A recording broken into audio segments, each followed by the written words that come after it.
Hello and welcome to the Chronically Online Podcast, episode 15. This is two marketing professionals talking about memes, marketing, and geeky stuff. Isn't that right, James? Indeed. Right? 1-5. We're here, live and direct. That's it. That's what we do. Every single episode, we talk about different kind of stuff, different kind of marketing perspective stuff where we break it down. We break down memes, break down marketing trends we see, updates in the industry, and we also then just end the episode by talking about like random geeky stuff like video games or whatever we're into. Yeah, once work is finished, we let loose, mate. Yeah, that's what it's all about. That's it. The first one I want to talk about today is the first meme. It's just basically this ridiculously meme-heavy message that I sent to my friends where I wasn't even trying to do one meme. I basically look, okay, let's look at 2024, and I'm going to try and combine every meme that I've heard in the past year. Oh boy. And like probably before that into one message that I sent to my friends trying to organize a Christmas curry, right?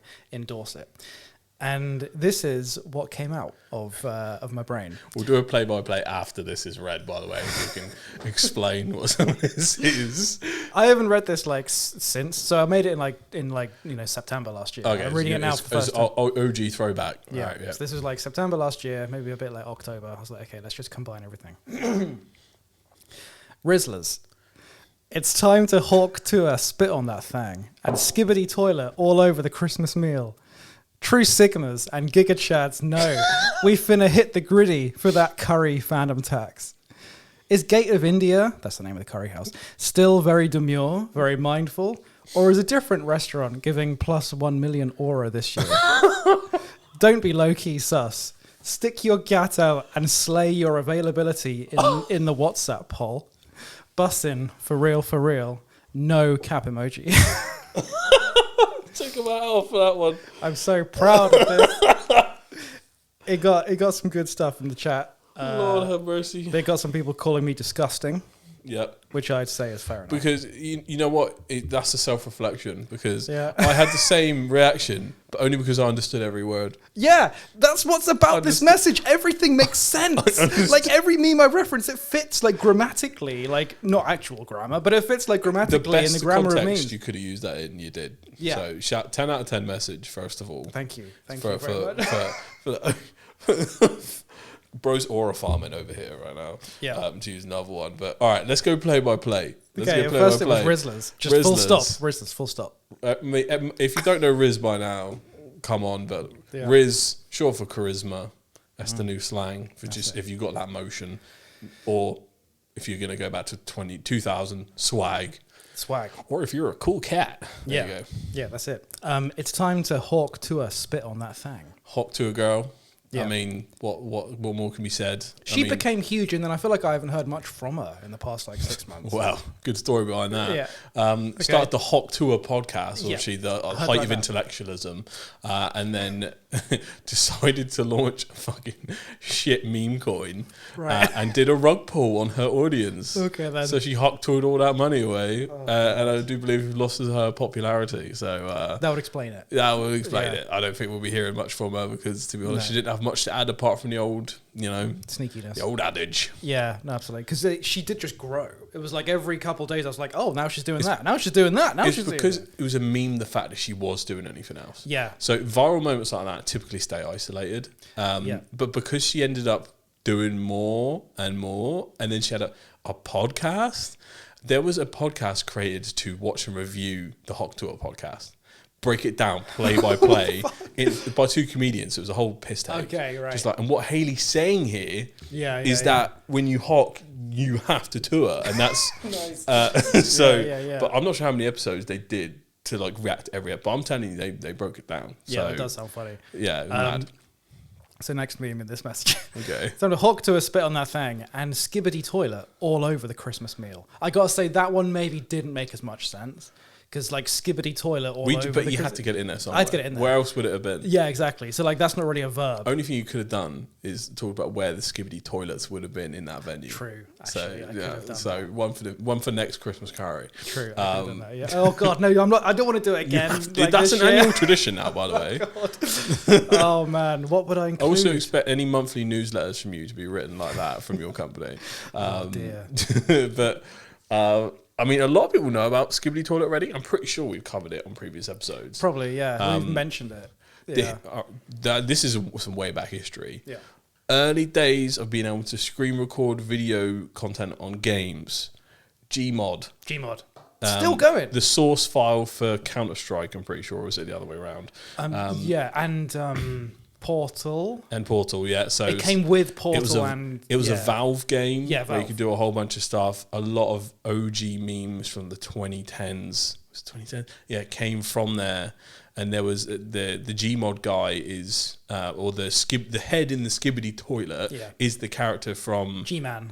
G-Man is from Half-Life. Yeah, he's called G-Man. And Half-Life is the game made by Valve. Yeah. And then he's also in Gmod. And he was used as the kind of default person, I guess. From that, there was one time where his head was modded into a toilet. And That's then, it. And then somehow that has become Skibbity Toilet based on other random memes as well, because there's been other Gmod things that have appeared from that. Gmod spawned a whole style. I mean, that's where Shrek is Love, Shrek is Life came from. Yep. They're very linked in terms of how they came together. So actually, deep insights there. But that's where Skibbity Toilet came from. Randomness from OG Machinima days. Yeah. Hats off to Gmod. Yeah. Cheers. Yeah, absolutely. True Sigmas and Giga Chads no. Etc. So it's just the way of saying. You know, I mean, it's the top lads in my set. It's just like. Well, I mean, most people know the whole alpha beta thing. I guess, you know, one person's the top dog, the other one's not.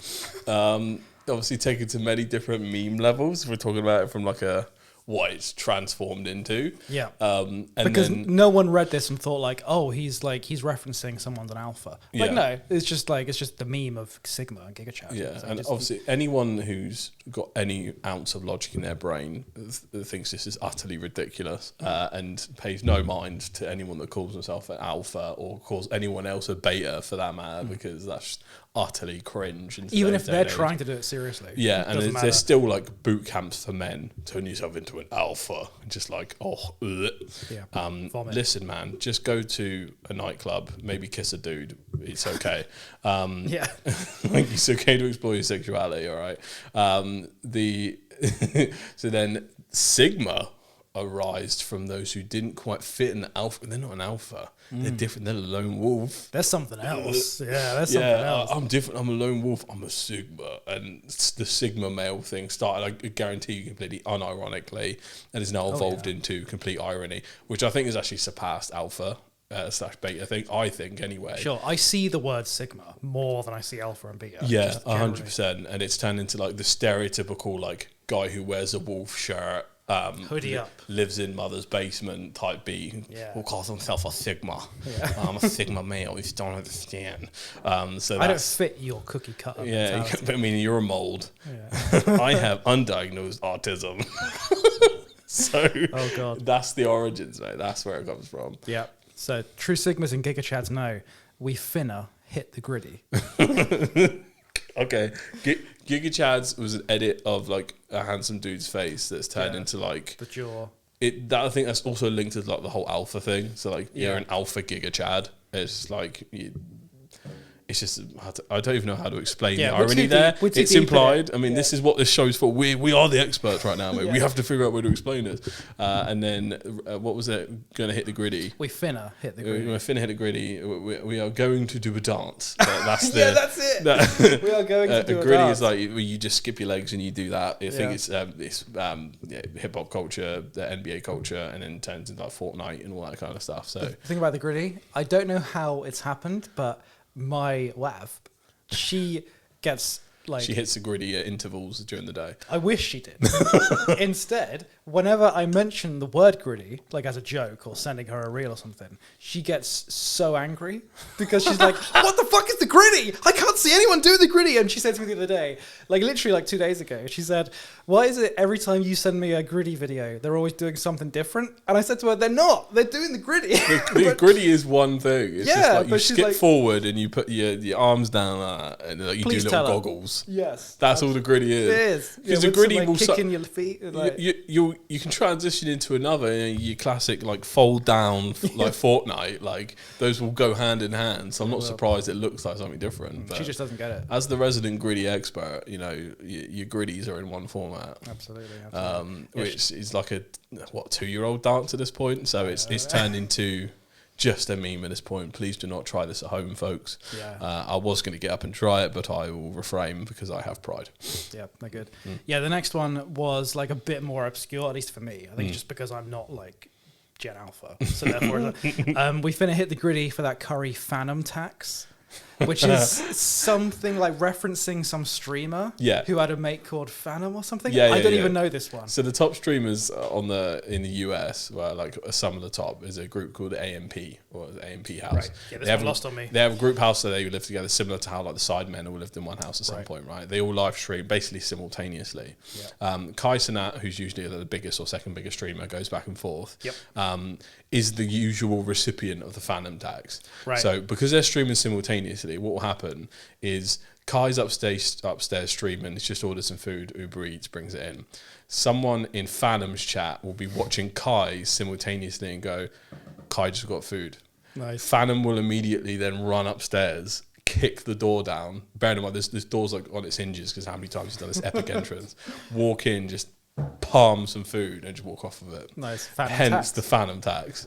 Is actually there's probably like a Phantom tax like clip comp. It's so funny. Right. That's actually like, I mean, this sounds silly. That's entertaining content. Like that's a kind of on-running catchphrase. They are really funny dudes. Yeah. Like, if you ever actually catch a Kai Cenat live, he goes above and beyond to entertain. Whether he's playing individual games and he does these incredible sets, or he'll do like group ones where like he's had like Kevin Hart and Drewski do a sleepover just in his room. I think I've seen clips of that one. It's one of the funniest things I've ever seen. Like Phantom will be in that one as well. Like Phantom was recently in on the Netflix one, Sidemen Inside, and he's had some funny moments in that as well. I was running around in like scuba fins for some reason, like, and they're all like New York. So it's like the moments are mental. They're so funny. But yeah, Phantom tax, that's where it comes from. Yeah, that was the only one where I was like, okay, I need to research that one because I had just seen the word and I didn't know what it was from. But the others I kind of already got, which is pathetic. No, the next bit is Gate of India. It's the name of the curry place. Yeah, still very demure, very mindful. Which is just, that kind of thing. That was a fairly simple, super mainstream meme. That's not even that was big, actually. Yeah, that's not even brain rot, really. That's just like a phrase that went viral. Yeah. Or is a different restaurant giving plus 1 million aura this year? So for that was me basically saying to the guys, do we want to stick with the Gate of India or do we want to go to a different restaurant? Yeah. But I just phrased it like that because... No, I mean, I got it. You got it? Yeah. You didn't even need to explain that. No. I think I'm not sure aura has like replaced... I'm not sure, like... The word's not coolness, but like I can't remember what we would used to refer to aura beforehand. Like style. Style. It's not even like a direct replacement for like if you're going back like saying like swag or something like. And aura has turned into many different things, like just general aura, negative aura if you fucked up or don't look stupid. Yeah. Aura farming, which is a new one which I used earlier, which is like. Dude's trying to do something cool or like has done something cool but someone is just being a hater, like this dude's aura farming, like he's trying to look cool to get points. And it's just like, but this happens a lot in the anime community where like there's always going to be like those cool entrances someone coming in and save the day. But there'll be these TikTok videos like top 5 aura farmers and it would just be like people coming in making sick entrances and not actually making that much of a contribution to what's like some deadly situation. He's just turned up in a sick fit and it's just hitting a pose. He's not doing anything apart from just sat there having aura, basically. So that would be like an insult, like a negative. Like if you're an aura farmer, that's negative. Somewhat. It's like a compliment and not at the same time. Okay.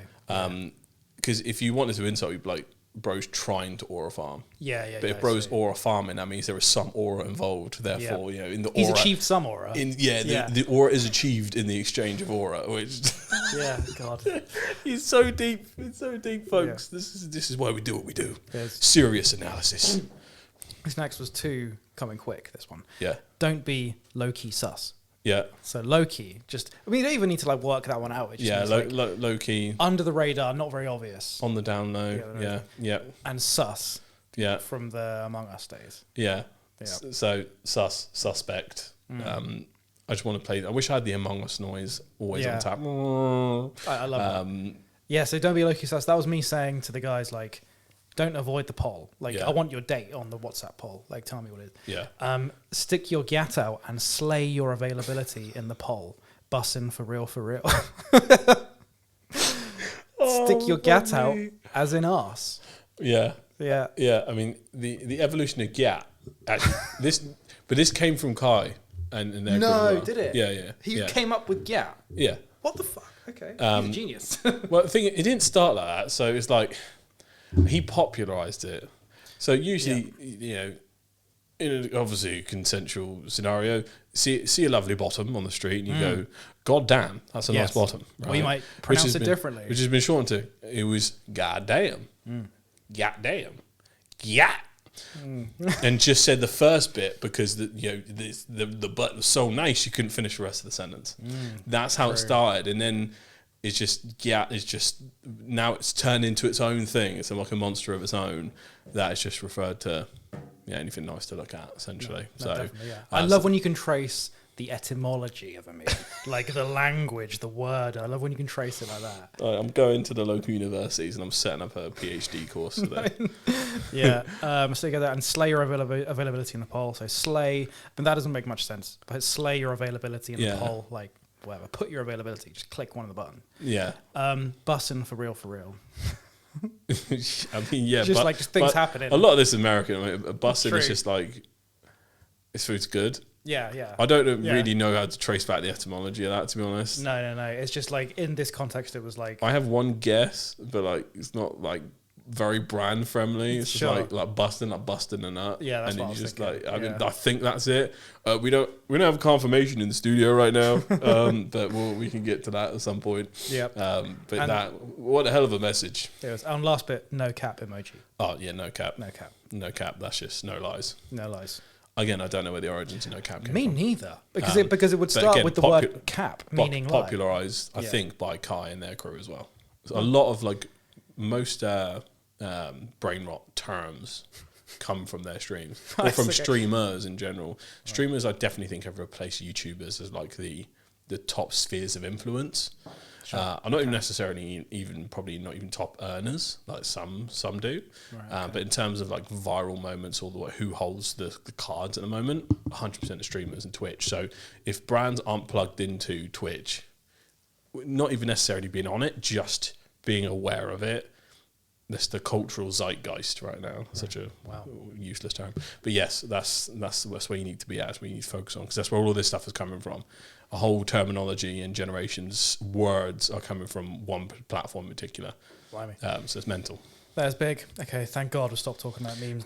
Marketing. ESPN breakdown. That's it. Yeah, marketing updates of this episode. Lipton iced tea. They did their little April Fool's Day prank, and I feel like, unlike all of the other pranks that I see, this one actually kind of, well, for one, it happened before April Fool's Day.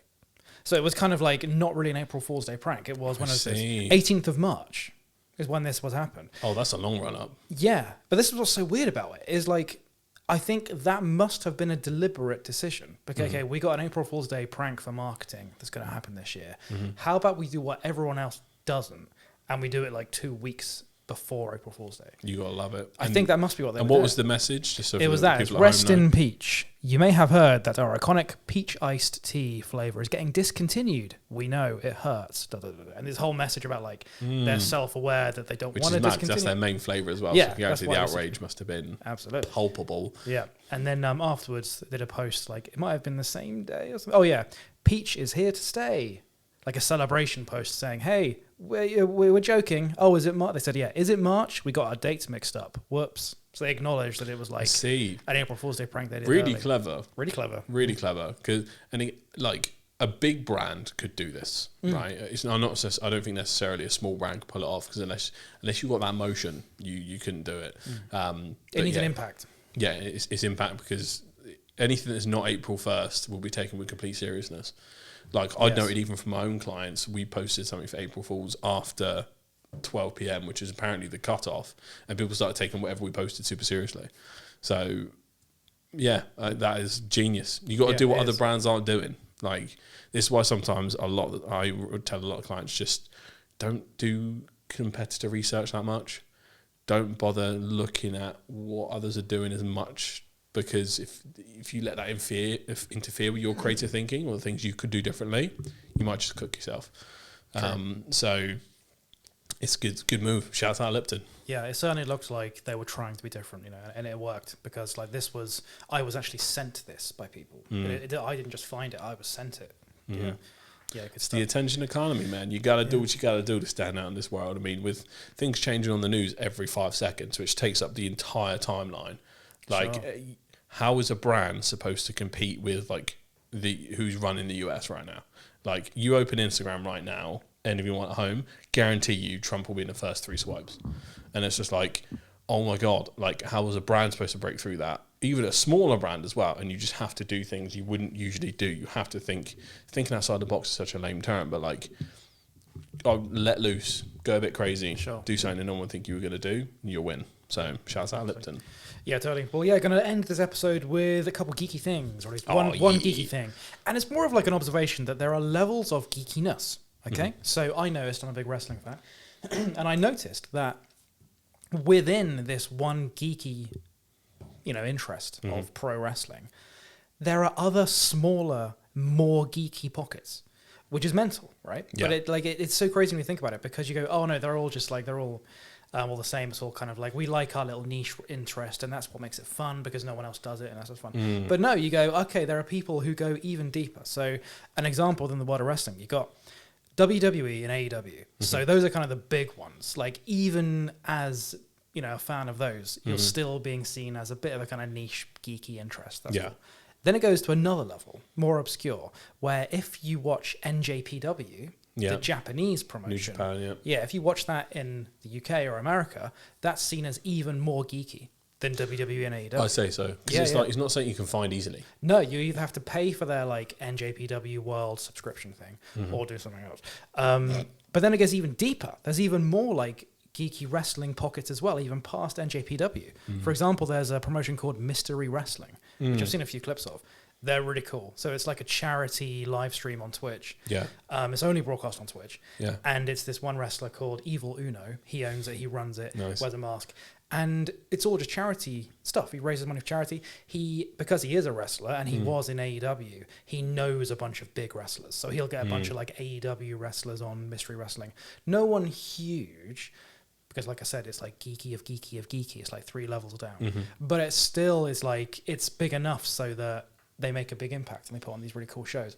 And I just thought it was really interesting that even within a geeky sphere, you get these like other elements, other levels of how deep it goes. Like, do you find that exists within like anime or something, whereas like you get the main animes and the more obscure animes and like I mean, like wrestling, I mean, shout out, I remember Lucha Underground, Miss Lucha Underground, that was absolutely insane. That was epic. Yeah, it was really, really cool.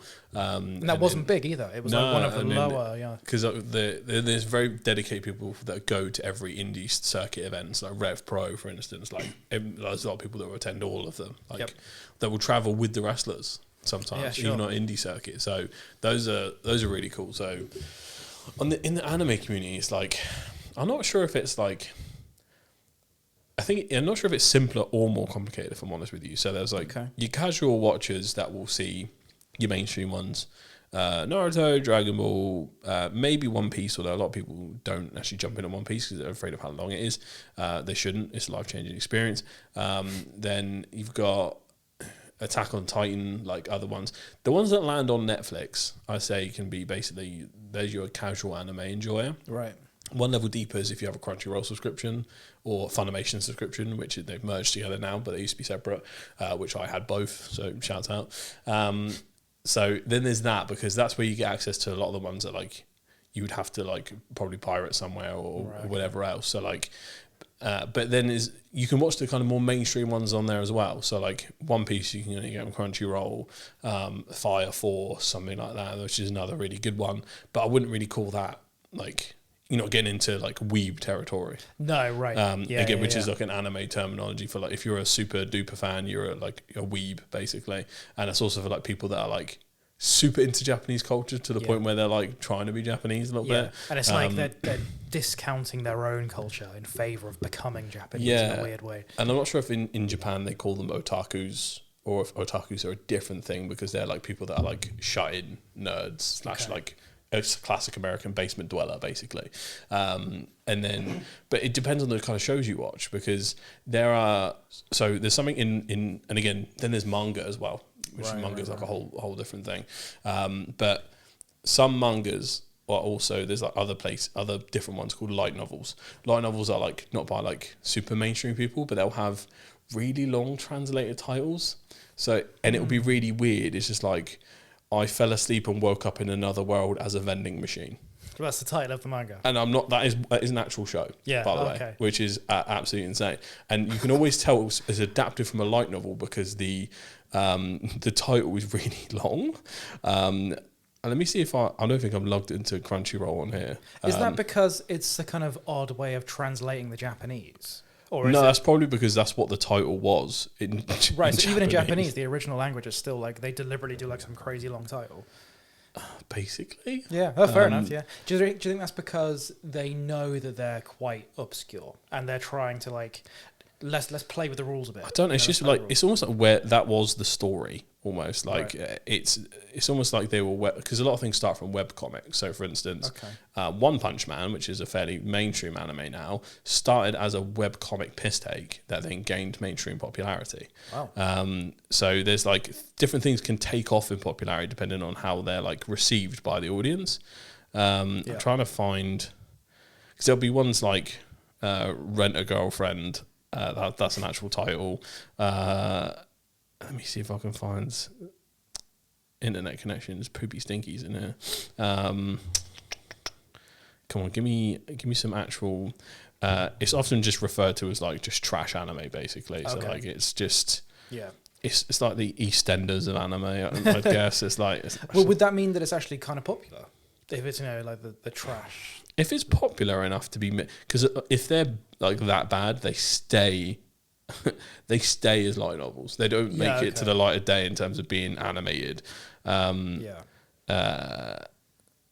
vending machine one. I'm not gonna lie, like a title like that, I fell asleep and woke up as a vending machine in another country, wherever it was, another planet. Like I'd kind of want to watch that. I'd want to look that up. So that's kind of like it's another whole genre called isekais. Isekais are the ones where you die or you fall asleep and you wake up in another world. Okay. Either reborn or something. But it's done so many times, it's almost like you got to be kidding me at this point. I'm not sure if it's like a whole title in itself. I'm sure we could do like an actual episode on this because otherwise I'll get lost in thingy. But like it started off with ones like Sword Art Online, and then it goes into, it'll be like my uncle woke up in another world, and it's like he's just an older guy that does it. But there's really good ones like I think is it Dining in the Dungeon, where like he's actually like a chef and he's going into like D&D dungeon raids, but just to like cook up the dragon that they kill, something like that. It's all pretty cool, but there's so many different angles on it. Or like I got reincarnated as a slime.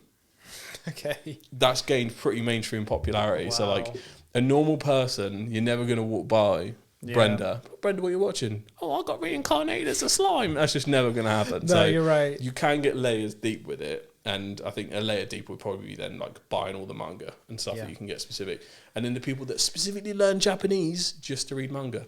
Yeah, bloody hell. That's intense geekdom. That is. Oh, yeah. My God. Yeah, so I'd probably say it's deeper, but it's different. Yeah, okay. Well, I don't think I'm that stage with anything yet. But who knows? Maybe I am, and I just don't realise. Yeah. So maybe I will for the future, but who knows? The point is, we are at the end of episode 15 of the Chronically Online Podcast. If you like what we're doing, then please give us a like, comment, follow, because you're never going to miss an episode if you do that. And make sure that you tune in next time. So man. My name is George, and this is James. And we will see you next time on the Chronically Online Podcast. Deuces.